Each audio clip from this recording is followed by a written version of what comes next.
gostaria de cumprimentar a explanação do nosso professor aqui na questão do planejamento. E nós Oi, sou o Dr. Luiz Otávio.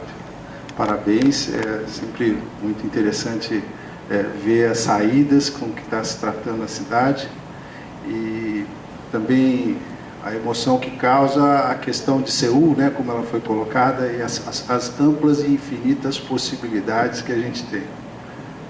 Mas o que nos causa preocupação, né, quando se diz, isso aqui nós estávamos num debate, não vou ficar sozinho, que está aqui o Roberto, aqui que está para aposentar do Rio de Janeiro, por isso que ele está me instigando também, é que ao se adotar uma passagem, como a professora estava dizendo também, a passagem entre as árvores, né, para aproveitar, ontem a gente estava conversando, falando que uma das grandes causas de problema com as árvores são os problemas de construção, né? Impossível construir uma passarela dessa para ônibus, numa via daquela, sem que as árvores pereçam, né? Porque o seu sistema radicular lá e o impacto da obra, com certeza, com bastante possibilidade, probabilidade, vai afetar essa área de grande importância para a árvore. Isso é uma coisa que a gente pergunta, se há alguma saída, né, para isso. Uma outra pergunta seria, dentro desse sistema de planejamento todo, existe agrônomo ou florestal ou alguém que tenha já essa visão, quer dizer, que já tem um pouco essa formação? Eu acho que a questão da poda também, que vai ser necessária de elevação, como a professora estava dizendo, é uma coisa que justifica também a preocupação, né? Quanto à questão do ruído, quer dizer, já que está se fazendo, não era interessante, Roberto, você não suporta a voz, não era interessante também adotar um veículo elétrico? É óbvio que quanto mais árvore, melhor, né? Mas um ônibus elétrico, com certeza, já teria essa questão do ruído minimizado, né? Enfim, são algumas preocupações que podem, enfim, ajudar também. Tá. Muito boa pergunta, intervenção do Joaquim aí, da equipe também, né? Formada aí. Tá? Até muito bom para esclarecer esses pontos, porque quando você fala em mobilidade, transporte, acessibilidade, numa cidade como Palmas, que está crescendo, e a gente faz um planejamento desse porte, eu estou falando num planejamento que eu estou imaginando a cidade quando tiver os 2 milhões de habitantes e quando tiver super ocupada. Se você pegar a história de várias cidades, inclusive Curitiba, né? Brasileiras, as capitais brasileiras que cresceram, o crescimento do automóvel, ela acaba tomando a parte da rua e vai acabando com os canteiros e as calçadas, tá? E eu tinha comentado, né, fui muito tempo presidente do Instituto de Planejamento e sempre dizia, a área da rua é finita, ela tem uma dimensão fixa. O automóvel só aumenta. Então, o que nós temos que combater é evitar de que esse espaço nosso seja tomado mais e mais pelo automóvel. Porque o automóvel, ele não vai tomar somente, por exemplo, se eu não fizer esse investimento no transporte público para diminuir ou para reduzir a utilização do automóvel, esse automóvel, ele não vai usar o espaço somente da Teutônio. Ela vai aumentar, aquelas 4 faixas não vão ficar 4 faixas, vão ficar 5, vão ficar 6, vão ficar 7. Se você pegar Los Angeles, o pedestre não consegue nem atravessar a rua, tá? Então, você começa a ver algumas cidades aí fazendo, adaptando o sistema viário para a Copa, está ampliando áreas de rua, mas você não promove daí essa ampliação da área da rua no eixo, você promove na cidade inteira, porque a quantidade de automóvel aumenta, né?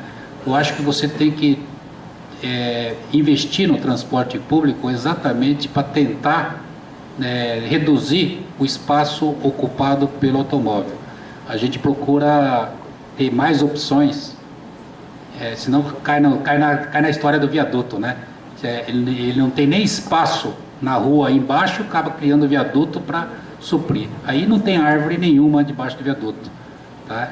Então, às vezes o canteiro de hoje, ela vai servir para o automóvel, mas eu prefiro reduzir a faixa do automóvel e tentar colocar um transporte público. A ideia do ônibus elétrico, inclusive nós estamos levando isso em consideração, é uma das opções, e inclusive na própria evolução, né? O ônibus elétrico, e eu até tinha insistido o prefeito para fazer, existe já a opção do VLT sem catenária e sem poste, né? Em que a energia já tem cidades que tem, inclusive na Alemanha e no Japão,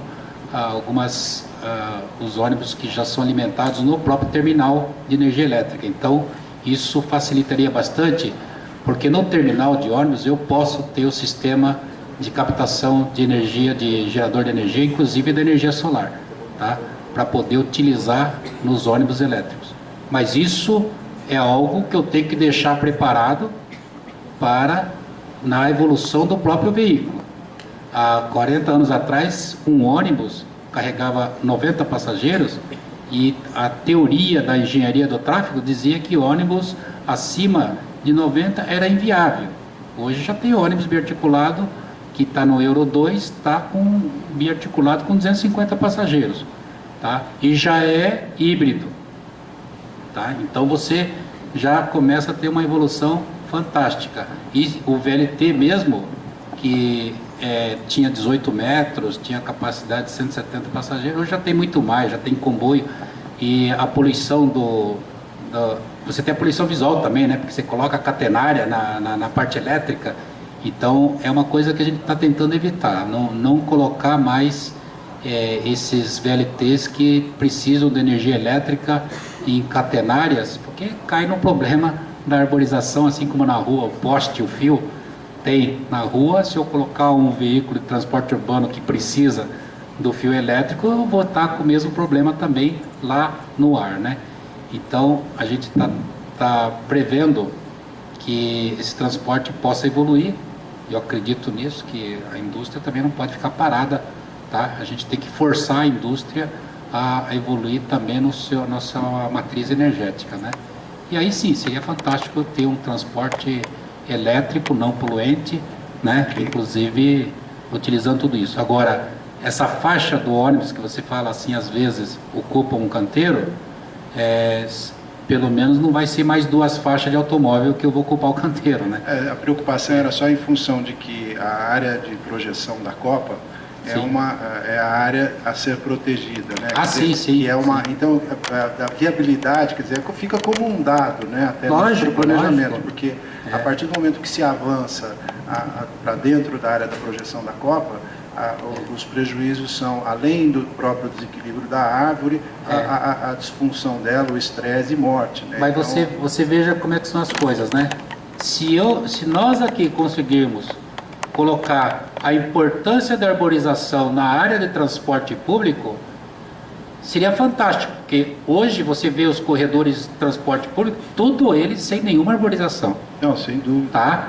Então, a pessoa só vai sentir o valor da arborização na hora que ele tem lá, puxa, como é bom eu andar sombreado, eu andar assim, puxa, eu posso diminuir o calor térmico, né?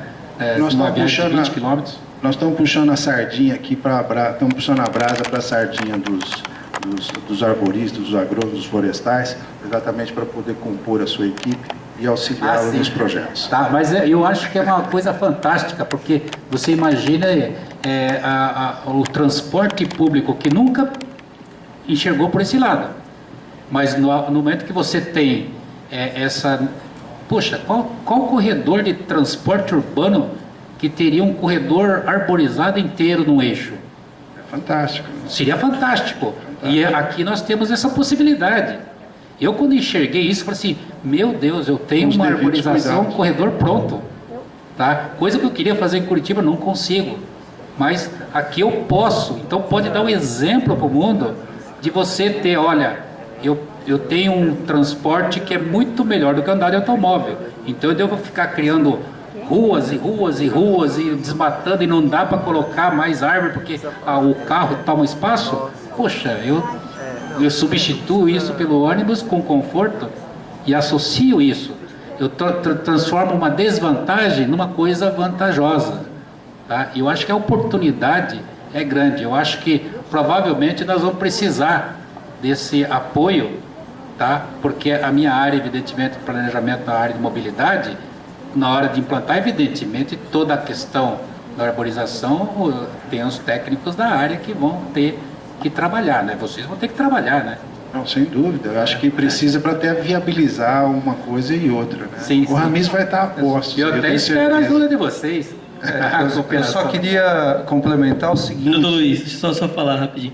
Eu acho que aqui entra a parceria com o meio ambiente para a gente fazer essa integração, interação fundamental. Perfeito. Né? É isso que eu queria colocar, o seguinte, tem muita gente preocupada com o corredor de ônibus, e é legítimo e bacana, mas Palmas é tão rico, porque nós temos praças aqui que não estão abertas, estão previstas como macroplanejamento, mas não foi feito, não foi executada a praça, e são florestas fantásticas. E, Luiz, como eu aprendi em Curitiba, parques como sistemas viários, nossos parques são sistemas viários fantásticos, já prontos, né, para ciclovia, para pedestre, etc., no eixo LO. E aí, Evercino, eu ia te fazer exatamente essa pergunta. O Evercino é secretário de Meio Ambiente e Desenvolvimento Urbano. Como é que você está conseguindo trabalhar duas questões? Elas estão estanques do desenvolvimento ou, exatamente por essa proximidade, você consegue, né, trazer a visão do meio ambiente para o desenvolvimento urbano, que para nós é algo tão caro, né? Tanto é que é um lema das nossas campanhas, a boa cidade é a mescla do natural com o construído.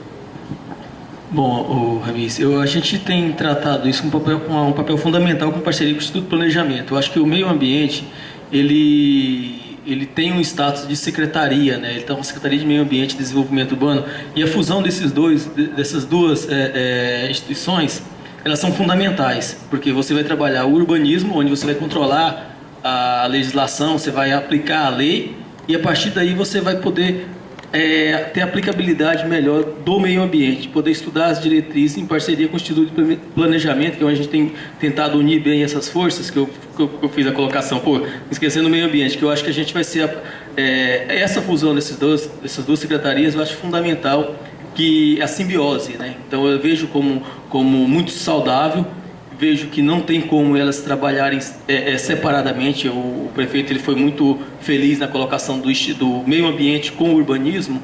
Então, assim, eu acho que é um salto muito bom para Palmas, porque a gente está verificando as dificuldades e a partir daí a gente poder implementar até mesmo essas questões das políticas públicas ambiental junto com o plano diretor de meio ambiente, a questão do inventário. A gente vai estar trabalhando isso junto com o planejamento.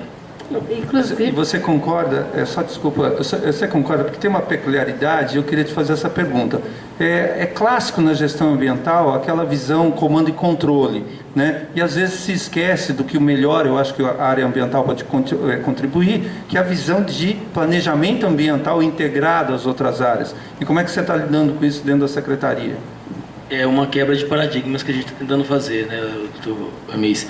Que a gente tem a questão dos serviços públicos, que a gente tem que trazer os serviços públicos para a integração junto com o meio ambiente, que aí é onde eu citei que a gente tem que fazer a integração da secretaria junto com o planejamento, para que evitar futuros falta de paridade de projetos, né?